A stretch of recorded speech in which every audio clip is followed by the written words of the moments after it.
رمضان في مصر حاجة تانية، الجملة بنسمعها كتير. رمضان في مصر حاجة تانية. رمضان في مصر حاجة تانية. رمضان في مصر حاجة تانية. رمضان في مصر حاجة تانية.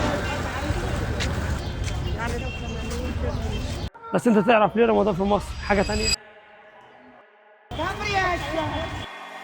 علشان أجواء وروحانيات رمضان اللي بتملى كل الشوارع فرحة، والابتسامة اللي بتكون مالية وشوش كل الناس، وده الشهر اللي كل مسلم بيستناه، شهر الكرم والخير والرزق. وأجمل المناطق اللي تحسسك بأجواء رمضان هي السيدة زينب، أهل الكرم والطيبة والأخلاق. والسيدة زينب فيها واحدة من أقدم الورش اللي بتصنع فانوس رمضان. احنا هنا في ورشة فوانيس أم إبراهيم في السيدة زينب. احنا هنا الورشة هنا من أقدم يعتبر ورش صناعة فانوس رمضان.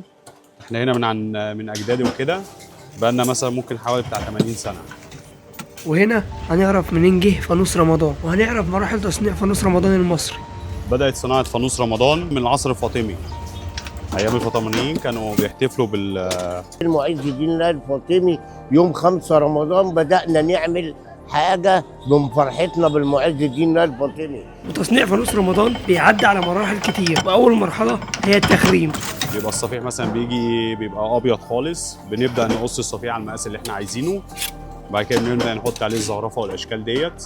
وتاني مرحلة هي السنبكة، وتالت مرحلة هي تاني الصاج، ودي بنعملها عشان نثبت الإزاز بعد قص دي وتلوين. مرحلة التحشية، بيجي الصفيح وبيتن على التناية، بعد كده الإزاز خام يترش، بعد كده نحشيه يتقرص من ال4 جناب. ورابع مرحلة هي الكردنة. اسمها اسطمبة كردنة.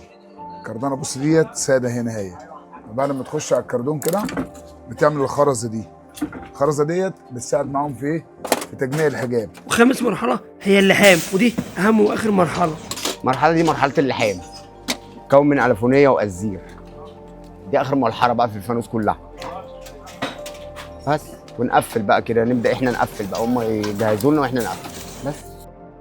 وبكده نكون عرفنا ازاي الفانوس المصري بيتعمل، وهو ممكن الفانوس الصيني ياخد مكان الفانوس المصري. تعالوا نشوف. الفانوس بتاعنا المصري هو بهجة رمضان، هو روح رمضان، يعني غير أي فانوس تاني. يعني الفانوس بتاعنا يعني تحس بروح رمضان فيه، غير مثلا الفانوس الصيني ولا بتاع بيبقى لعب أطفال وعليها نغمات وبتاع. وهنا يكون الفيديو خلص، بس مصر لسه ما خلصتش.